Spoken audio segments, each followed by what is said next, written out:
All right. Good morning, everyone. Welcome to this live intraday strategy webinar. Today is Tuesday, March 1st. Mike Boutros here with you on the wire. Good morning, Agnes, Steve, Ziad, everyone in the room. Welcome to March trade. So we ended up, we closed out February with a bang there, with the dollar really kind of taking its stride right into the close. This is where things get murky. We're opening up the March trade calendar month. Again, I didn't believe a lot of the price action that you saw yesterday. Just so you guys know, I got stopped out on a quarter left on that trade. I closed out twice. I stopped out the rest with a 30 pip profit. So it ended up being a decent fade from the start of the month, or from the start of the week rather, with that gap. But this is where I want to tread lightly, okay? You got core inflation data out of Europe tomorrow. You got the BOC rate decision on tap tomorrow. You got the ISM numbers on Thursday, but really it's going to be the heavy hitter as we get into Friday, with non-farm payrolls expected to show another print of about 438,000, with unemployment expected to downtick again. I'm going to try to keep today rather short because I'm not really deep in the roots or in the weeds with too many setups here, but we'll hit DXY, Euro, Dollar Yen, Gold, Dollar CAD, obviously ahead of the BOC. Oh, SPX levels, NASDAQ levels have continued to be critical, guys. We're coming near very critical resistance near term. Quick look at Aussie Kiwi, and I do want to take a look at, just take a note at Bitcoin. It's up about 3% on the day, seeing a pretty decent rally, but even that rally now is coming to some interesting levels. So here's what the markets look like, my friends, into the March open. So our last update on DXY was back on the 24th. We had highlighted that major key resistance zone. Let me take you to the weekly charts first. We talked about this in the webinar yesterday, right? The 618, we pulled back from that, and we closed right at the 2020 yearly open. Now, this week, here we are yet again, once again trying to push. This is the high week close previous to last week's, but it's the high close for the year, 97.21. To get deeper into the near-term charts, it looks a little bit hairier. 97.21 is the high day close. Again, your key resistance, 97.70. That hasn't changed. Fast forward to this current daily chart, right? And we're right there. Right there, ping pong. We've already tested this as support twice, essentially. Again, that's the 2020 yearly open, 96.50. Resistance right into 97.20. Here's what the scalp looked like, right? Into the close of last week, we had just knocked on that resistance, pulled back. Nothing has changed. We've just been in this zone right here. Here's what the intraday chart looks like. So I'm looking for a break of the weekly opening range, which has been set firmly upon that 96.50 level for guidance here. If this is just a correction, if we're just going to have a simple correction off the high, sort of your 1, 2, 3, 2 equal legs down, still takes it down to 96.20. So base case scenario is that we still get a pullback lower in the dollar, okay? Which is why for me, I still think that euro may have another pop to go. But both of these are going to be critical as we open up the week. Non-farm payrolls, like I said, on tap on Friday. We're just putting in the first couple of days of this monthly opening range. And in the backdrop behind all of this, guys, you have this push and pull, okay? There's two major things happening. The first of all, which we have no control, is the unfortunate disaster in Ukraine, right? The humanitarian disaster is the least we can put aside. From an economical standpoint, that's the X factor, okay? The word nuclear gets thrown around a lot. Markets don't like these kinds of things. If there's really going to be if there's going to be an increase in instability, that's the biggest threat, right? For sort of the markets as it were right now. And I'll show you SPX where we are right now. It's pretty critical. The other one is this push and pull with rates.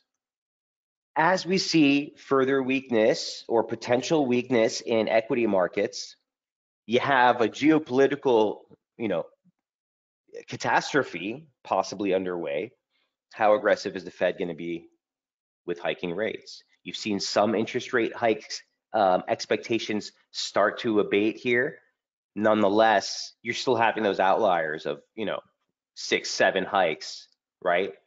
So these are the underlying themes that we open up March trade with. And these, I think, are going to be one of the main grasps that are going to be pushing and pulling this market.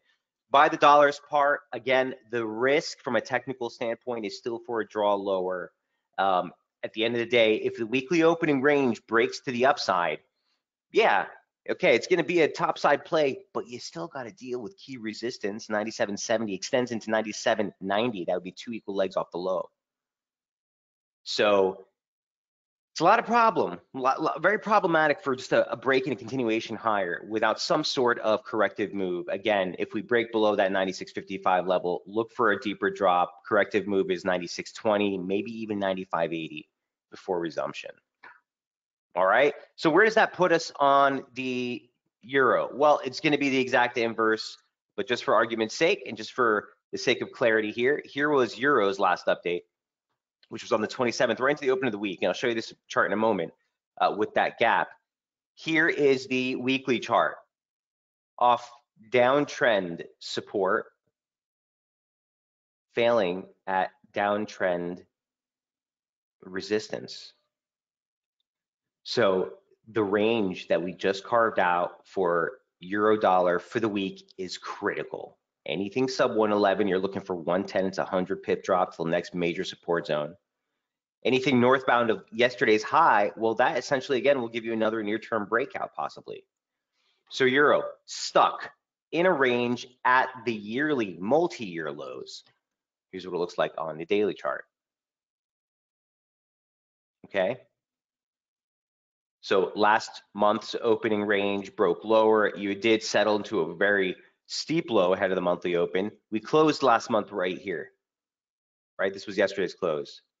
Get a little bit gap into the opener today, which filled again, but we're still in that key range, right? Below last month's open. Near-term resistance is still all the way up in 130. 113.46 is bearish inval, but euro caught in a range right above the lows. So this one, again, it's going to take some patience if you're not already in it. But again, if it breaks to the downside, it's going to likely be a runner. In the meantime, we're going to respect that near-term breakout. Here's what it looks like on the intraday charts. So again, this is the 2-hour. This is what it looked like right into the start of the week. I published this on Sunday night. I even told you that I had added some. Remember, I was fading this low last week. Took some out here right ahead of the close of trade. Again, the stop was against the low, so we were still in. Added some there. I peeled off some at 11.87, and I peeled off some at 12.20s or so. And then we got stopped out at 11.87 on the back run here in overnight trade. So where does that leave us from here? The levels are unchanged. Okay, the only thing that you have here separate is just the 618 that was added right here on Sunday. It's been kind of messy, but the slope is still holding. Your weekly opening range is set right above support. My favorite scenario, okay, is still for that little bit of a push higher. But if the weekly opening range breaks, like I said, if 111, 111.10 breaks, there's nothing. 110 is really the big whopper. You got a 1618 here, which may be in play near 1050, a soft target, but it's really that drop into 110. So be nimble. It's light in the month. Any trend trades you take that are counter trend, obviously this is in a broader downtrend, should be, half position size or whatever your leverage is. But looking for a break of the weekly opening range for guidance here. And the first thing, amount of event risk on tap is going to be tomorrow with those core inflation figures, the flash figures out of Europe. Any questions on euro, where we stand now? That's number 2. I do want to take a moment, number 3, really quick, and just show you the 10-year.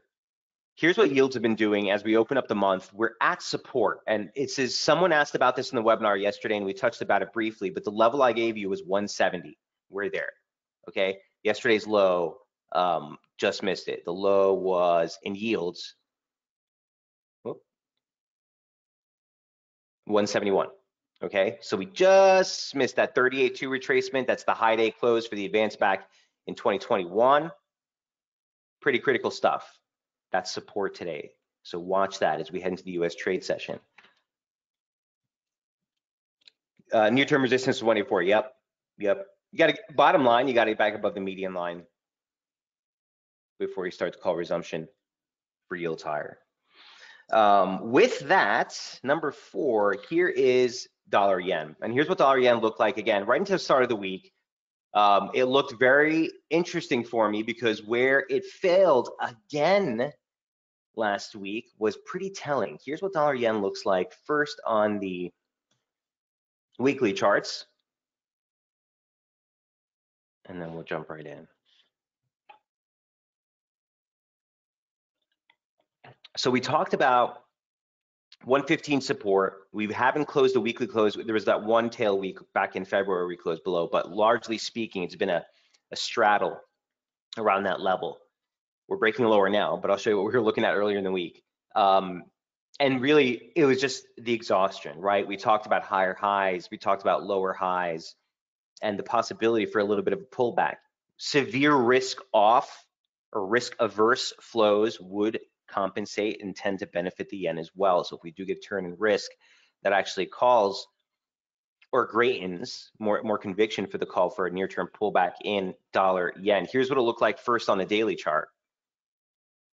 Last month's opening range never gave out. We set a range in the first 10 days of February trade. We've traded in that range ever since. If you want a little cool fact beyond that, the January opening range never gave out. We set a range there. We stretched in the first 14 days of January, and that range is still in play. So for the year, we've been in the contractionary range, lower highs, higher lows, breakout potential into the start of March. Okay, here's what it looks like on the intraday. Well, before I get to this, levels of significance, the low day close for the year comes in at 114.15. That's also the objective monthly range lows from February. It's your breakdown level. Key resistance still 116.13. Here's what it looks like on the intraday. Here's what it looked like into the open of trade on Sunday. Gap lower was a beautiful fill. Didn't take part in this one. I think this one was like super fast. I didn't really think there was much in it here. But if you caught that, beautiful fill. As soon as it filled the Friday gap, it essentially started to peel over. Okay, here was support yesterday, breakthrough, try to get back above, failure, push lower. Okay, support still at that 115, 114, 55, 56 level right here. Resistance now back at 115.14. Remember, that's the weekly open near-term resistance. But for me, I want to see if this drawdown gets down to 114.50. That's going to be the tell. Big level of support. The February late range low there. Boom. It's all right here. All right. If we get a recovery in risk, and that's what we want to, I'll hit on that in a moment here. But if we get a recovery in risk, look for this thing to start bottoming out. The better call for this to break down lower is if risk sells off further, right? So quick look there. Any questions on dollar yen? You've got no major Japanese data of merit until next week. Get those GDP finalized figures on the 8th. All right, number 5 here is gold. So gold is starting the week on a push, on a prompt higher. I want to stress to everyone, it's the same outlook I had yesterday. I really think, again, my humble opinion, you're not out of the woods. You're at risk for a pullback well below 1923. Here's the weekly chart on gold. Again, here's what it looked like into the open. Here's what it looked like into the open of the week. I'll show you that chart in a moment. But from the weekly standpoint, the 618 of the drop off the 2020 high, uptrend slope, right? Resistance, resistance, resistance. Last week, that rip took us through the 2021 high, but we closed below that level, and we're still there now. So you guys know I'm bullish gold, but resistance is resistance. I can't be bullish gold from here. If we break out and we close the week above 1923, great. We'll look for pullbacks. We'll look to try to get back in that. But the call was for a breakout of that multi-year, essentially multi-month consolidation, which finally broke out. This was our first major threshold. You've had 5 consecutive up weeks. It just looks vulnerable sub 1923. Now, the potential is here. Obviously, the headwinds are higher rates. So higher the interest rate outlook is perceived, the lesser the call for gold, which does not give you a yield. The tailwinds are war. As the thing escalates, as things get bad, as people start to even, conflate that with what's happening. Also, I wouldn't say conflate, but also relate that with what's happening in this runaway inflation. Energy prices are definitely going up. We're going to touch on oil prices today. I didn't put it on the list, but I'm going to add it on there because if we are breaking this 100 level this week, you're looking at 107, right? So we see the inflation outlook not so cheery. Energy prices are going up. So if the inflation story really is still that rooted call, then that's the bullish call. That's the tailwind for gold. So you're going to be in this push and pull into the start of March, and specifically into this month, we get those updated interest rate dot plots. Obviously, the first hike of the year is expected this month from the Fed. So gold is at a lateral level of major technical resistance. Here's what it looks like on the daily chart. Put it in a little bit tighter. Here's the high day close. Objective stuff, not Mike Boutros' opinion, not Jamie's opinion, fact. The high day close from 2021 is 1918. The 618 from that 2020 drop is 1922. Here's the approach into that level. Today would be the 4th market attempt to push through. Until we do, you're at resistance. You're at resistance. So plan accordingly, okay? If we pull back near support, great. Look for possible exhaustion. I can't get excited about new positioning from here. If you're holding anything south of 1855, you probably have nothing to worry about as long as 1877 holds. But this is a big level of resistance that, again, I think the near-term advance may be vulnerable. Here's what the near-term chart looks like. Here's what it looked like into the start of the week. So we noted right before the Sunday open that you're opening right above support, okay? Here was the open of Sunday. We rallied right into resistance, and look what's been happening ever since. We're contracting above monthly trend support, below key lateral resistance, okay? So this thing, again, primed for a breakout. Even if it does breach 1922 intraday, you would want a daily close above 1959 to mark resumption or breakout, more like it. On the weekly, we're going to want to see a weekly close above 1923 to finally give us the pivot higher here. So watch out. Don't get suckered in here. I think early in the week, we could try to probe and push, and then it'll fail, and then that may be the entry, okay? Even if we get sort of a very clean move lower, right? That still pushes 1833. It's a ways away off from where we are now. All right, so the threat for a deeper cutback in gold remains. We're at resistance. Look for a pivot, a well-defined pivot along 1923. Any questions on gold? Right into the start of the new month, at resistance. We'll start dropping our monthly markers tomorrow here. Give this candle some room, but cautious into the monthly open. One thing, guys, I had this in my notes. I wanted just to show you this one possible slope for dollar yen. Here's the dollar yen setup I just showed you. A pitchfork, possible pitchfork off the high may be in play. Don't know yet, but it puts us at the median line, which would highlight, again, near-term resistance there, right? Bearish invalidation, sort of like near 1550s, but is the same gradient as that slope with the basic trendline resistance we were following last week.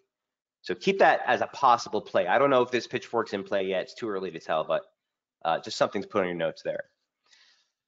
All right, so that's dollar, yen, and gold. Number 6, here is Loonie. I think the risk here then is for that drop lower. We finally pivoted below 127. Here's what dollar CAD looks like. First on the weekly charts to show you the magnitude of where we faltered on that breakout last week. I covered this yesterday in the webinar as well. Couldn't make it through that 28 level. That was basically the high week close from last year. Faltered. Here's what looks like an outside candle already. So already took out the entire body from last week, but we need to see a break of that basic support to really validate the move lower. You're constructive above 25.20, so there's room for a larger spill here within the confines of the uptrend. But we haven't quite gotten the catalyst, the kick yet. You do get the BOC rate decision on tap tomorrow, and this one is why I think it's going to be a little bit more interesting. Here's your February opening range. February opening range low is at the yearly open, magnificent. February opening range highs ended up being right near 2780s. You got that singular break. We talked about what a false breakout that was, but we haven't broken out the lows yet. The opening range reversal theme would have materialized, like I told you last week, if we had closed below or pushed below at least the range lows for the month, which we didn't get. So you're trading right above support. And it's not really that interesting of a setup, save the fact that we're heading into the BOC rate decision tomorrow. Here's what it looks like on the intraday chart, and here's our last update here on it back on the 24th. So there's really no change to the levels. That's the false break. That ended up being the false break that plummeted. Here's the pivot below that key level of support we were talking about last week. So 2705 into 2714. We broke below it yesterday and checked it as resistance. So I came into last night thinking, all right, maybe we finally get that drop towards the yearly open. 100 off the high ends up being 2620s. A 618 off the low ends up being 2613. I would love to see something happen down here. Okay, so not really a trade setup per se. If you're heading into the BOC tomorrow and we're still at these levels, I would look for a rally to possibly fade if we're below 2715 towards this objective region at 2613 all the way into 2640. It's the whole zone is littered. It's absolutely critical. At the end of the day, bearish invalidation for this fall right here would have to be at the objective weekly open.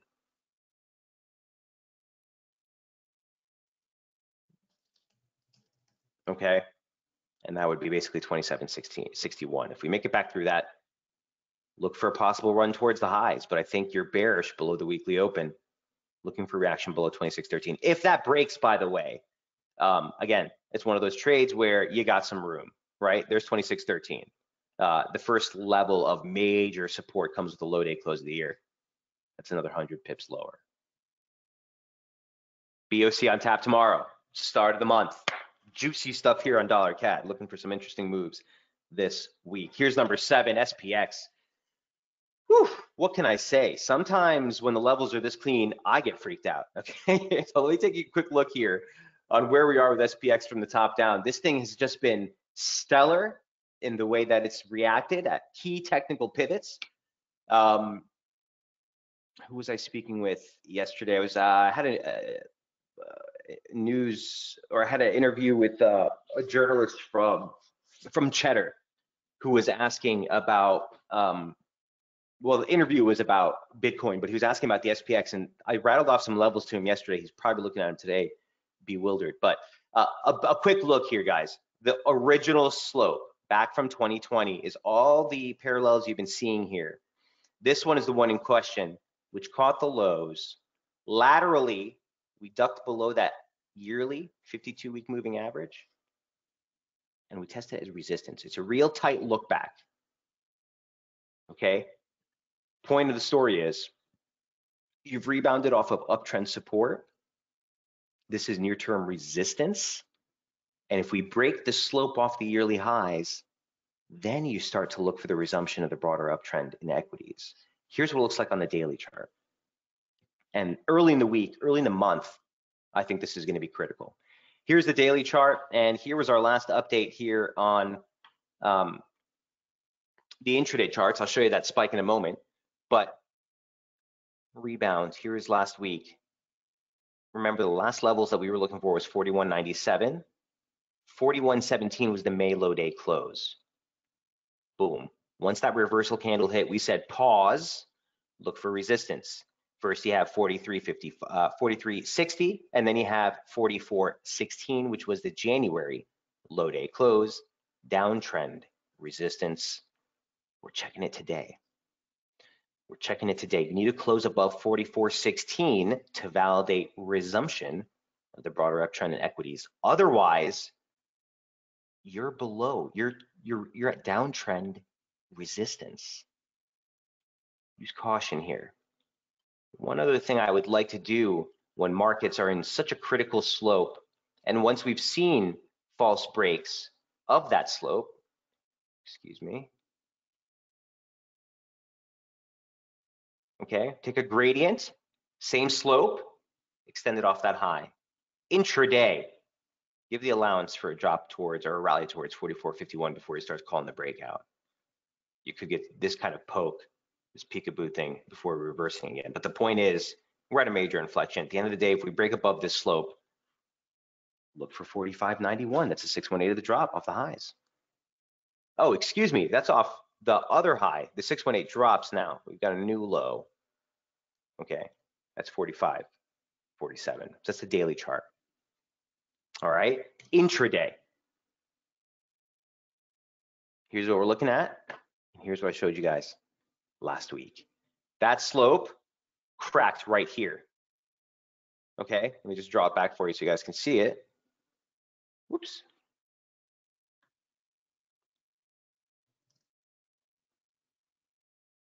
That's this slope.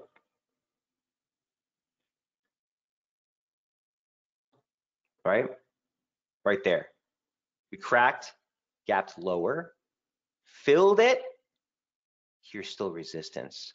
The January low day close also ends up being the 618 of this drop, and that's 44.04 into 44.16, critical resistance today. Not tomorrow. Well, it could be tomorrow, but not all week, but right now, today, into the US trade session. That's your resistance level. You need to get that. Otherwise, you're just checking downtrend resistance.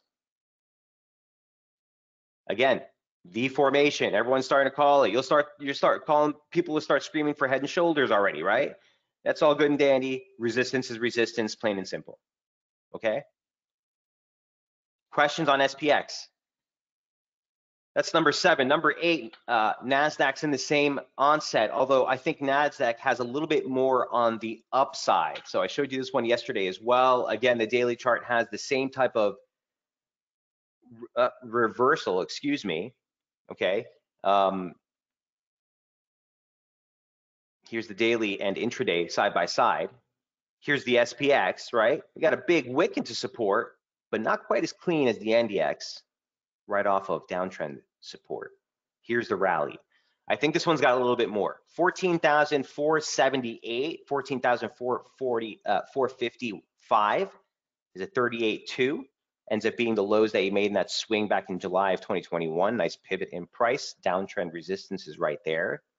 Look for exhaustion off one of these two levels. Slope comes in somewhere around 14,750, somewhere around here.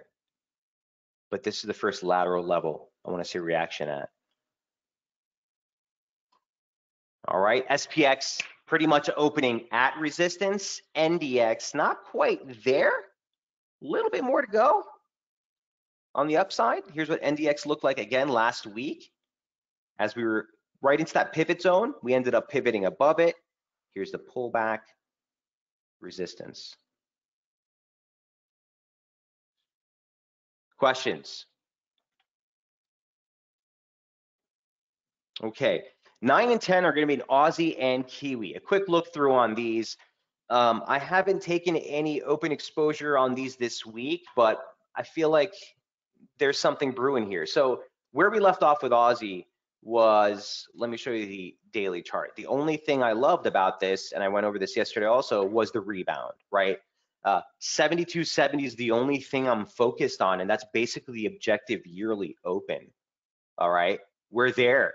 Now, just a tad higher, you have the objective yearly opening range highs. So do I want to buy into downtrend resistance? Do I want to buy into the yearly open? Do I want to buy into the yearly highs? No. So again, this would be another one where this would be the 5th consecutive weekly advance. I mean, that's nothing unheard of, right? It happens, but we're at resistance. Again, we're at resistance. So looking for an inflection here in Aussie. That's on the weekly chart. Here's the daily chart, okay? Possible uptrend in play. I don't know, again, if there's enough merit on to really put too much emphasis on this, but it has the median line here as well. So once again, we go back to the yearly open, the yearly range highs just higher at 74.13, 73.14. Both key levels, right? If we did the breakout, I think you get 73.60 in a hurry and onward, but we're at the highs. I just can't get excited about buying here. So here's the intraday chart. This was another one where if you had the guts actually into the Sunday open, this gap fill played out way better than Euro. I mean, I was sitting there in Euro trying to squeeze the gap fill. This one ripped through the gap fill yesterday and even higher. But we're at last week's high. We're at the February highs. The January highs is just yonder, 73.13. So I'm constructive above 70, basically 71.75. I mean, the weekly open is down here, but this is basically what I'm constructive above.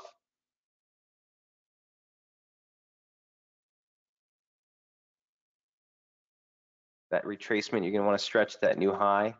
Falls right in there, 71.65, same level. Constructive while above there, bullish invalidation, breakout levels. Look for 73.14, 73.13. Key resistance, 73.67 on the upside. 100 off the low, 38 off the high.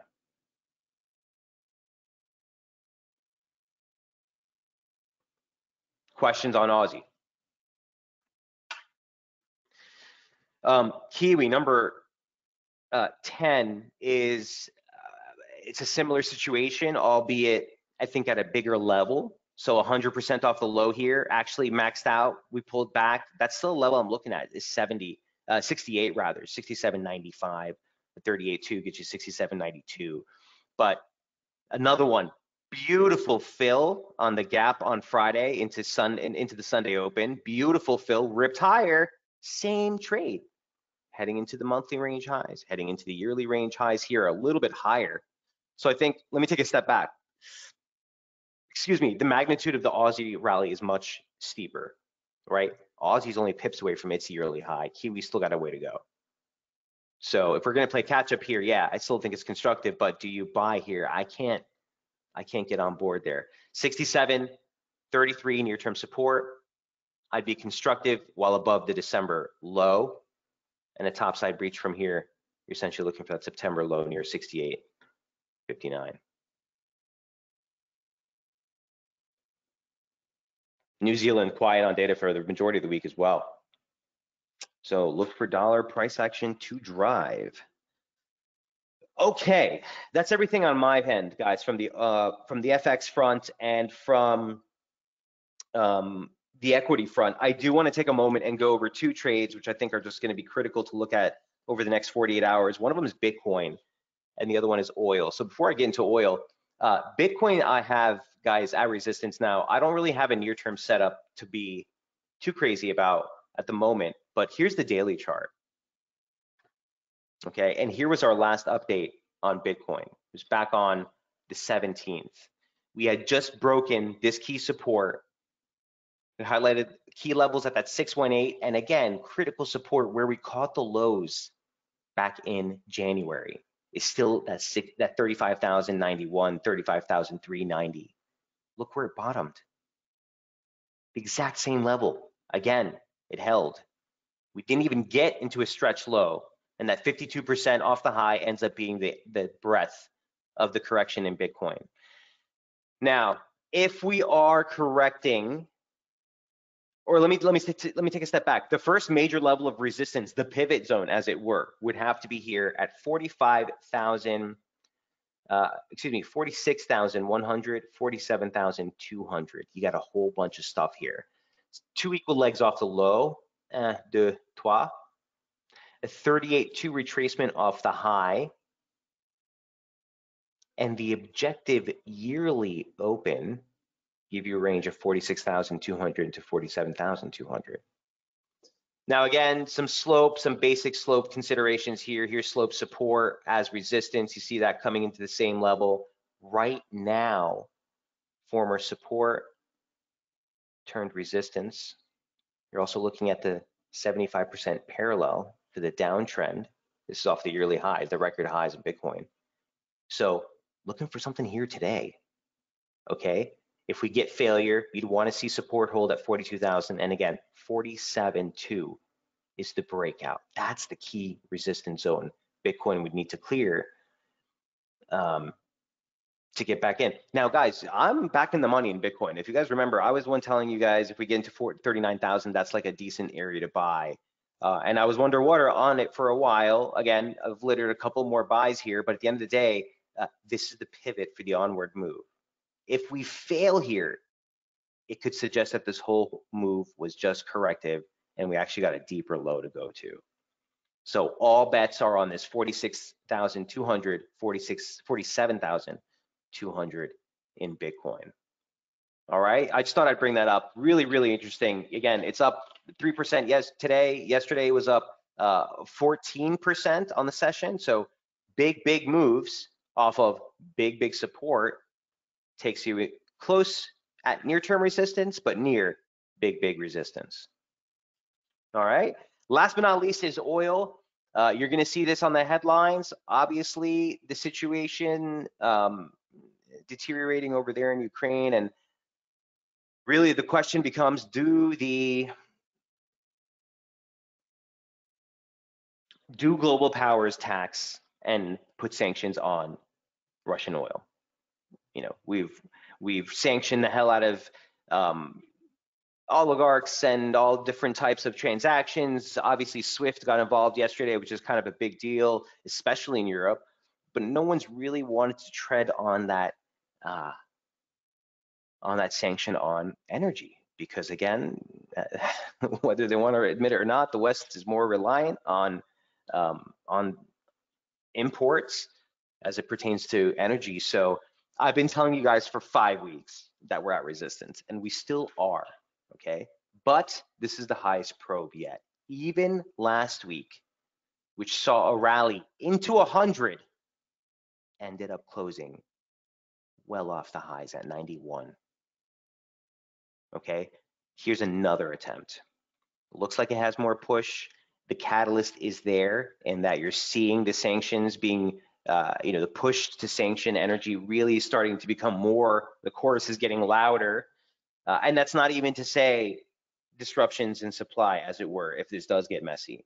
So look, man, the underlying themes for energy in general are bullish, any way you slice it, whether it's domestic policy, whether it's the geopolitical events, or whether it's price action, which has now broken uptrend resistance.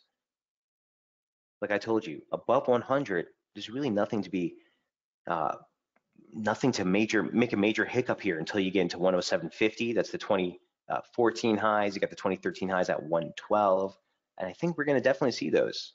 Okay, the question is how fast. So look, things to look for at the close of the week. Again, we'll visit this again on Thursday's webinar, but things to look for is whether we finally break that year-long divergence pattern with a breach above that trigger and momentum, whether we finally get a close above uptrend resistance, which we still have never gotten a weekly close above there. Yesterday was one of the first daily closes above there. Okay, so you're starting to get the evidence, if you will, that you start to look for to validate the breakout. So